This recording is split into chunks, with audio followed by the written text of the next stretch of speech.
En 1972, la autora americana Judith Bjorst escribió un célebre cuento infantil que se transformó en una hilarante comedia cinematográfica en el año 2014. El cuento se titula Alexander y un día terrible, horrible, malo, muy malo. En el cuento y la película se narra un día en la vida de un niño llamado Alexander y su familia. Aparentemente todo les iba bien a los miembros de la familia, excepto a Alexander.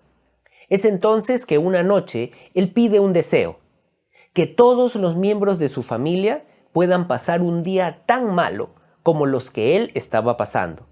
Gracias a la magia del cine, eso sucede. Cada uno de los integrantes de esa familia comienza a experimentar resultados desastrosos frente a los planes que habían realizado.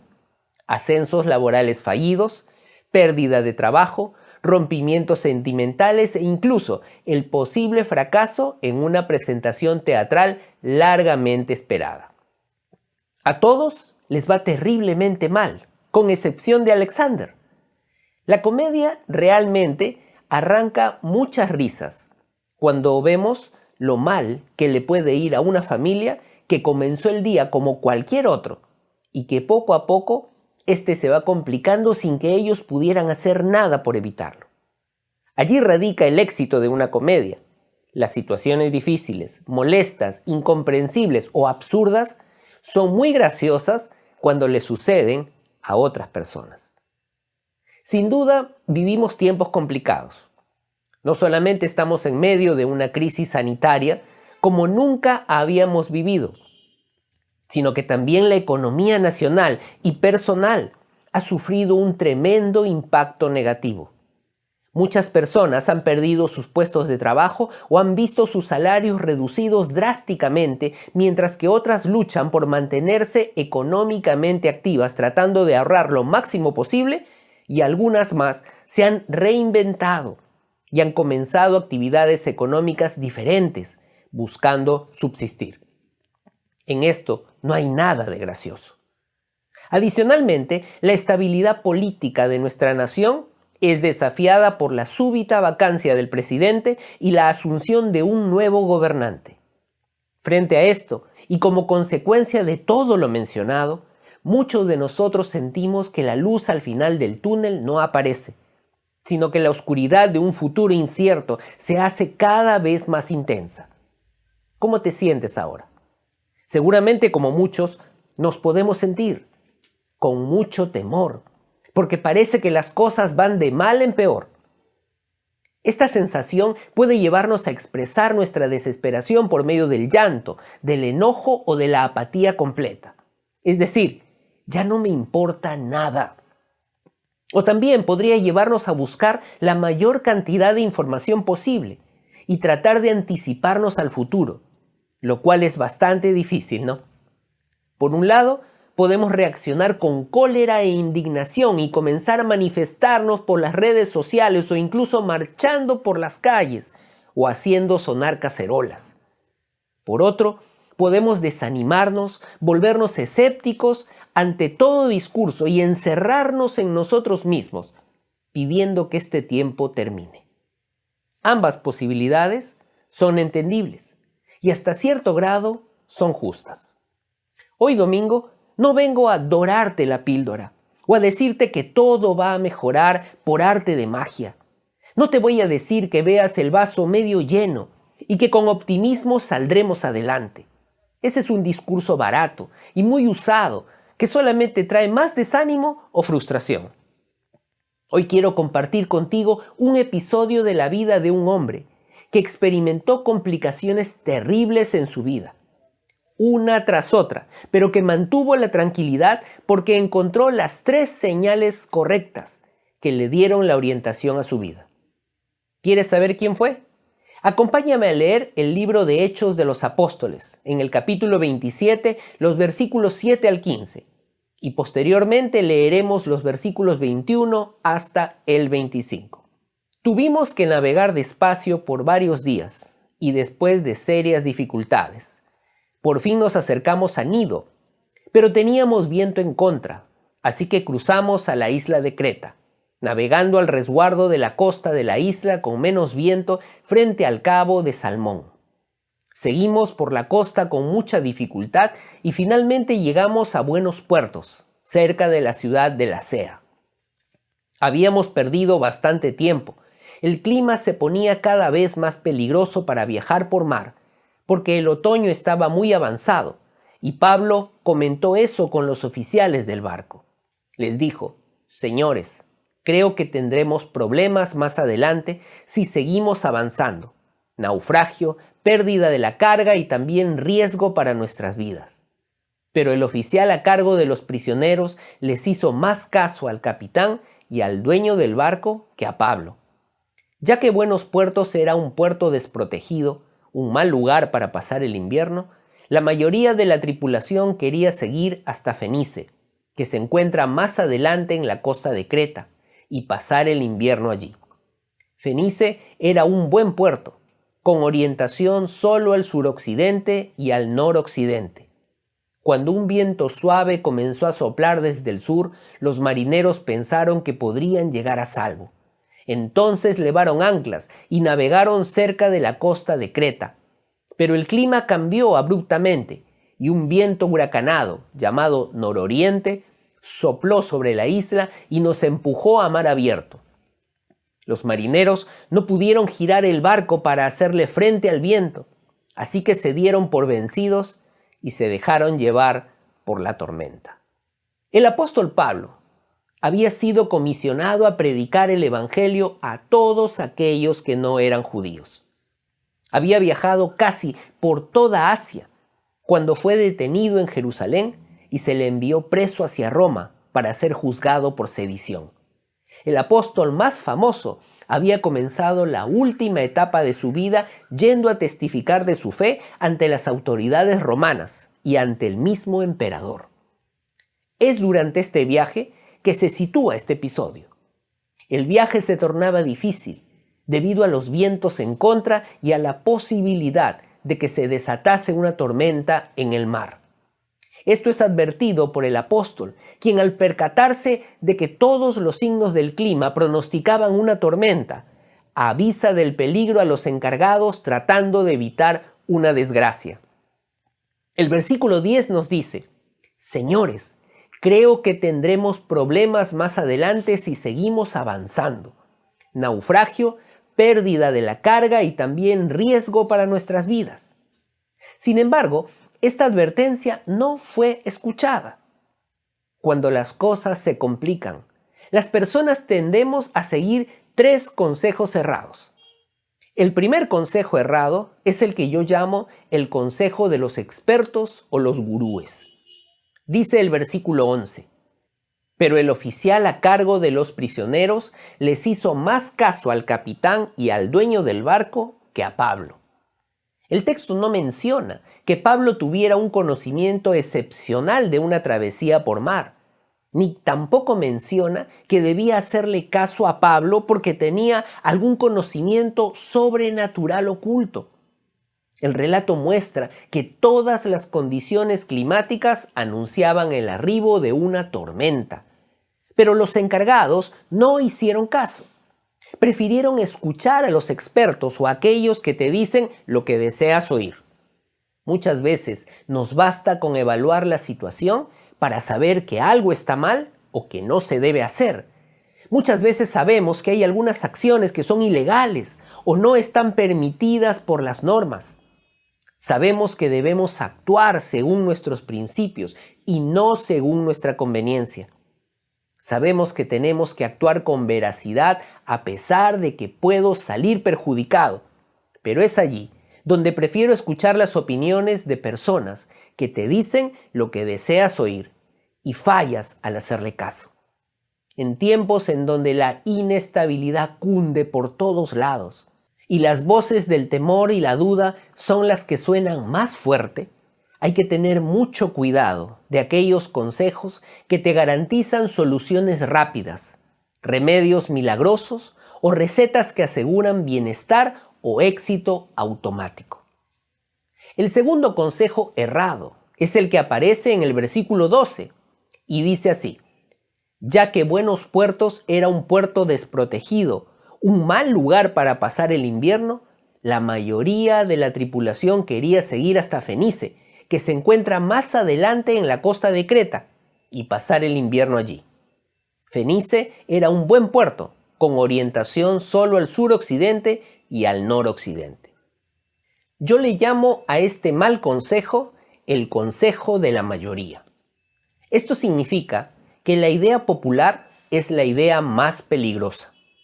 El 26 de abril del año 2004, Cirilo Robles, alcalde de la provincia de Ilave, fue asesinado en un linchamiento público por una turba enardecida que lo acusaba de corrupción y malversación de fondos. A pesar de las súplicas de Robles ante los golpes de la población azuzada por sus opositores, el alcalde fue llevado hasta lo que se conoce como el Puente Viejo y allí fue ultimado.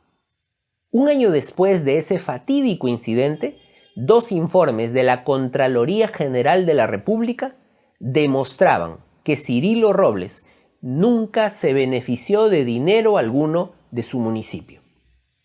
Cuando las cosas se complican, seguir el consejo de la mayoría no siempre es lo más acertado. ¿Recuerdas al inicio de la pandemia la estampida que se desató en los supermercados por comprar papel higiénico? Nadie sabe quién comenzó el rumor, pero cuando se corrió la voz de que el papel higiénico se acabaría, la gente corrió a las tiendas y decidió comprarlo en cantidades. Aún ahora no sabemos la importancia del uso de papel higiénico en la lucha contra el coronavirus. Pero eso nos muestra la influencia de la opinión de la mayoría en contra del sentido común. El tercer consejo errado que no debemos seguir cuando las cosas se complican es el que aparece en el versículo 13 y es el que yo llamo «Está bien porque me hace sentir bien». Leamos el versículo 13.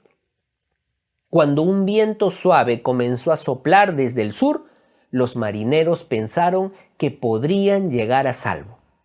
Entonces levaron anclas y navegaron cerca de la costa de Creta. El texto nos muestra que aun cuando las señales del clima evidenciaban que se avecinaba una tormenta, la aparición de un viento suave les hizo pensar que no había peligro, cuando en realidad este viento solamente era el presagio del desastre que venía. Los seres humanos tendemos a aferrarnos a cualquier cosa que nos brinde placer y nos aleje de la incomodidad. Si hemos ganado mucho peso, decidimos hacer una dieta, pero cuando hemos perdido unos 200 gramos, decidimos dejar la dieta porque ya es sacrificio suficiente. Si comienzas a leer la Biblia un capítulo diario después de la primera semana, decides leer los 7 capítulos juntos para descansar la lectura por 6 días. Buscas comodidad. El hacer las cosas o dejar de hacerlas por el hecho de sentirte bien no es razón suficiente. Puedes no sentirte bien si tienes que pedir disculpas por alguna falta que has cometido, pero debes hacerlo. Puedes no sentirte bien por dejar algún hábito que te esclaviza, pero debes hacerlo. Puedes no sentirte bien al reconocer que has estado viviendo una vida aparente frente a los demás, pero debes hacerlo. Sentirse bien no siempre es una buena señal para que hagas o dejes de hacer algo. Siempre estamos llamados a hacer lo correcto, aun cuando esto no nos haga sentir bien. Aun cuando el apóstol Pablo avisó a los responsables del barco que se avecinaba una gran tormenta, el capitán de la nave y el propietario del barco decidieron no oírle porque siguieron 3 consejos errados. Decidieron seguir 3 consejos errados que todos nosotros tendemos a seguir cuando vemos que las cosas se complican, pero que son los menos aconsejables. Decidimos seguir el consejo de los expertos o de los gurúes, aun cuando todo indica que nuestro proceder tiene consecuencias desagradables. Segundo, decidimos seguir el consejo de la mayoría, aun cuando este consejo sea fruto del temor o de la cólera o de la desinformación. Y tercero, decidimos seguir el consejo de otros porque es lo que nos hace sentir bien, aun cuando a veces la mejor decisión no nos producirá placer o comodidad. ¿Cuál fue la consecuencia de seguir estos tres consejos errados? Leamos los versículos 14 y 15 del capítulo 27. Pero el clima cambió abruptamente y un viento huracanado llamado nororiente sopló sobre la isla y nos empujó a mar abierto. Los marineros no pudieron girar el barco para hacerle frente al viento, así que se dieron por vencidos y se dejaron llevar por la tormenta. Sucedió lo que era de esperarse. Se desató una tempestad en el mar y empujó el barco hacia mar adentro. Lo empujó hacia el desamparo, hacia la soledad, hacia el aislamiento y la falta de auxilio total. La consecuencia de una mala decisión ahora había puesto la vida de muchas personas en peligro. Y lo peor aún es que la situación que ellos estaban atravesando era tan crítica que ellos mismos se dieron por vencidos y se dejaron llevar hacia lo que pudiera suceder. Cuando las cosas se han complicado tanto y nuestras acciones no han sido las correctas, terminamos a la deriva, sin esperanza y dejándonos llevar por lo que pueda suceder. Tal vez muchos de nosotros estamos así ahora. Tal vez tú que me escuchas estás en una situación tan crítica que no sabes hacia dónde mirar o qué decisión tomar. Tal vez estás dejándote llevar por las circunstancias, esperando que algo pase por casualidad y resuelva las situaciones difíciles. ¿Estás pasando por un momento así? Felizmente para nosotros, el Señor siempre provee una vía de salida, una ruta que podamos tomar, un camino que reoriente nuestro norte. Fíjate lo que dicen los versículos 21 al 25. Finalmente Pablo reunió a la tripulación y le dijo: Señores, ustedes debieran haberme escuchado al principio y no haber salido de Creta. Así se hubieran evitado todos estos daños y pérdidas. Pero anímense, ninguno de ustedes perderá la vida, aunque el barco se hundirá. Pues anoche un ángel del Dios a quien pertenezco y a quien sirvo estuvo a mi lado y dijo: Pablo, no temas, porque ciertamente serás juzgado ante el César. Además, Dios en su bondad ha concedido protección a todos los que navegan contigo. Así que, anímense, pues yo le creo a Dios. Sucederá tal como Él lo dijo. Es el mismo apóstol Pablo, quien toma la palabra frente a todos y reorienta la visión. Vuelve a animar a los tripulantes de ese barco a la deriva, expresándoles las 3 señales correctas frente a una situación en donde todo se complica. La primera señal correcta se encuentra en el versículo 23 y es la que yo llamo la confianza en la presencia de Dios. Así es, el apóstol les expresa que la confianza de sus palabras radica en la certeza de que la misma presencia de Dios ha estado con él y le ha dado la compañía y la tranquilidad que necesitaba. La misma compañía de Dios le dio la tranquilidad en medio de lo complicado de ese evento. ¿Sabes que nosotros también podemos recibir esa certeza para calmarnos en medio de todo este ambiente de angustia? ¿Sabes que podemos recibir esa compañía de paz en medio de este clima de zozobra, tristeza e inestabilidad? Sí, así es. Tal vez me dirás: ¿me está diciendo, pastor, que un ángel del cielo me hablará como lo hizo con Pablo? ¿Voy a tener una visión celestial para saber lo que tengo que hacer? Tengo que decirte que no. Podemos recibir la certeza de la compañía de Dios a través de algo mucho más concreto, a través de su palabra, la Biblia. La podemos recibir no como la recibió Pablo, sino de una manera más concreta y menos subjetiva. La Biblia, a lo largo de todos sus escritos, nos garantiza la compañía de Dios en cada acto de nuestras vidas, si es que nosotros estamos dispuestos a entablar una relación con ese Dios. Sus principios son incambiables, a pesar de los tiempos, generaciones y circunstancias. Dice el Salmo 27:10, aunque mi padre y mi madre me abandonen, el Señor me mantendrá cerca de Él. Todo hombre y mujer puede afirmar con certeza que aún en medio de las dificultades más extremas, Dios puede estar a nuestro lado por medio de su palabra, si tan solo podemos creer en Él. Sus principios y orientación pueden guiar cualquier decisión y siempre nos guiarán por un camino recto y también incorruptible. La segunda señal correcta para salir de situaciones complicadas es la que aparece en el versículo 24, y yo la llamo recordar el propósito de Dios. Mira lo que dice el texto. Pues anoche un ángel del Dios a quien pertenezco y a quien sirvo estuvo a mi lado y dijo, Pablo, no temas, porque ciertamente serás juzgado ante el César. Pablo estaba recordando que él tenía un propósito definido en su vida y nada iba a cambiar eso, ni siquiera una tormenta en el mar. La mejor garantía de confianza para nosotros no está en lo que te digan los políticos, lo que se muestra en la economía, lo que las cifras decrecientes de una pandemia te puedan decir. La certeza de nuestras decisiones y de nuestra vida se encuentra en el propósito que tú tienes como ser humano en este mundo. Y hasta que ese propósito no se cumpla, nada va a cambiar tu final. Así sean las situaciones más complicadas.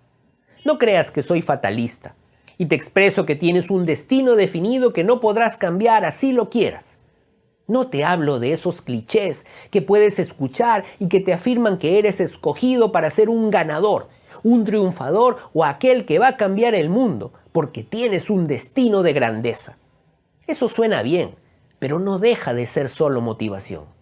Yo te hablo de un propósito central de existencia en este mundo. Eso va más allá de la simple motivación. Fue Mark Twain, el célebre escritor americano, quien afirmó: los días más importantes de tu vida son dos: el día en que naciste y el día en que descubriste para qué naciste. Así es, el conocer el propósito de tu vida es lo que te da orientación para tomar las decisiones correctas y para actuar acertadamente en medio de las situaciones más complicadas.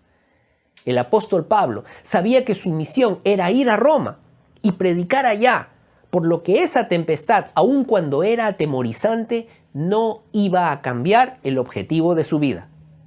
Así debemos estar nosotros. Yo no sé si la pandemia te ha hecho pensar en tu propósito, si la enfermedad te ha obligado a evaluar tus metas, si la economía te ha llevado a replantear tus valores de consumo, o si la pérdida de un ser querido te ha llevado a meditar sobre lo frágil que es la vida aquí. Lo importante es que en este momento debes preguntarte solamente, ¿cuál es mi propósito? Hay muchas personas a nuestro alrededor que deambulan sin saberlo y por ello sienten un temor inmenso frente a la inestabilidad o la incertidumbre. Sin embargo, si tú eres un cristiano o cristiana, eso te da un objetivo más claro. Dios quiere que tú le sirvas en el lugar en donde estés, realizando la actividad que tengas a la mano hacer con las personas que tengas a tu alrededor. Ser cristiano le da un sentido de existencia mayor a tu vida.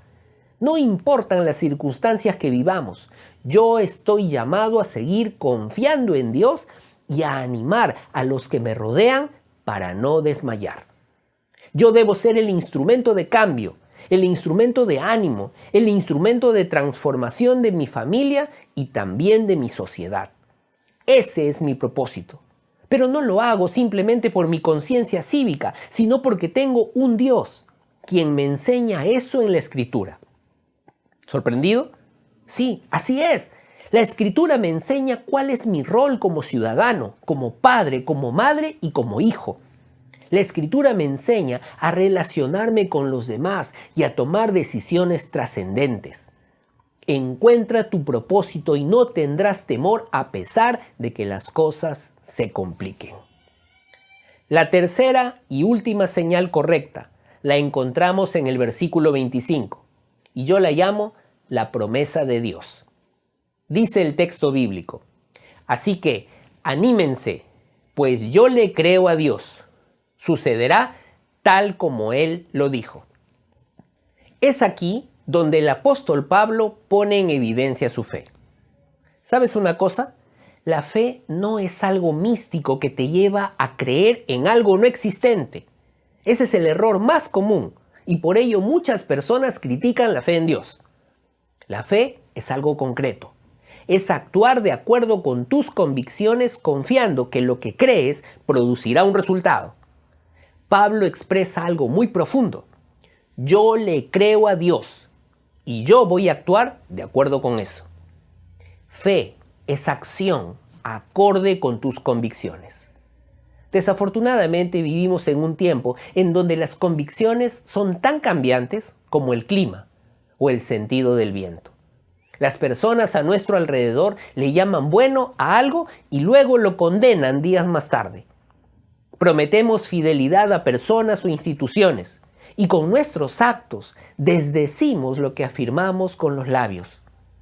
Eso desvirtúa el concepto de fe. La fe cristiana te mueve a actuar según lo que tú crees. La fe en el Nuevo Testamento es definida como el compromiso para hacer y no solo escuchar. Es aquí donde Pablo nos muestra esta señal poderosa. Dios nos protegerá. Anímense porque yo le creo a Dios. Y yo añadiría, y voy a actuar de esa manera. No hay nada más poderoso que la esperanza. La esperanza es la certeza de que las cosas van a cambiar porque hay un propósito detrás de lo que yo simplemente veo. Tenemos la ilustración trillada del vaso medio lleno y medio vacío. El optimista ve el vaso medio lleno, mientras que el pesimista lo ve medio vacío. Te diré que yo veo el vaso medio lleno, pero no porque soy optimista. El optimista es aquella persona que tercamente ve el vaso medio lleno, aunque no haya más leche para llenarlo. El optimista es aquella persona que tercamente quiere pensar que las cosas van a cambiar para bien, sin ninguna razón que lo sustente, solo por el simple hecho de animarse. Yo prefiero tener esperanza. Pablo no era un optimista. Pablo tenía esperanza en el Dios en quien creía y tenía esperanza en que ese Dios lo sacaría a flote a pesar de todas las complicaciones. Yo pienso lo mismo. Nuestra esperanza no está en que se vaya una pandemia o en que la economía mejore a través de un bono o incluso cuando elijamos mejores gobernantes. Nuestra esperanza está en Dios, quien a pesar de estas circunstancias adversas sacará a flote a aquellos que actuemos según nuestra confianza en Él y actuemos conforme a lo que dice su palabra. Las circunstancias que nos rodean son muy duras, terribles, malas y horribles, como el cuento de Judith Bjorst, pero se pueden poner peores. Aún así, los que creemos en Dios tenemos 3 señales para mantenernos a flotes y para seguir navegando en este mar tempestuoso. Tenemos la confianza en que Dios está con nosotros a través de su palabra que nos guía y nos examina. Tenemos la certeza de que nuestro propósito aquí en la tierra no está en mirarnos a nosotros, sino en animar a otros y ser ejemplo para ellos a través de nuestras acciones y palabras. Y tenemos la promesa de Dios que nos desafía a actuar poniendo en práctica lo que creemos. Ahora es el tiempo de vivir lo que crees. ¿Estás pasando por situaciones complicadas? Yo creo que sí. ¿Sientes que ya no puedes más o que necesitas ayuda? Yo creo que sí. Repasa lo que dice la Biblia e imita el ejemplo del apóstol Pablo. Estoy seguro que esto nos dará una salida en este tiempo tan difícil. Acompáñame a orar. Amado Dios, en este momento en donde las circunstancias son tan complicadas, nos acercamos a ti para que seas el que nos dirige en cada uno de nuestros actos. No permitas que nos dejemos llevar por los consejos errados que nos llevan a tomar malas decisiones, sino ayúdanos a llevarnos por lo que dice tu palabra, por lo que dicen las convicciones que tenemos y por lo que tenemos que hacer poniendo en práctica nuestra fe. Que tu presencia nos acompañe y nos ayude en estos momentos en donde todo es tan complicado. Gracias te damos. En el nombre de Cristo Jesús. Amén. Que Dios te bendiga.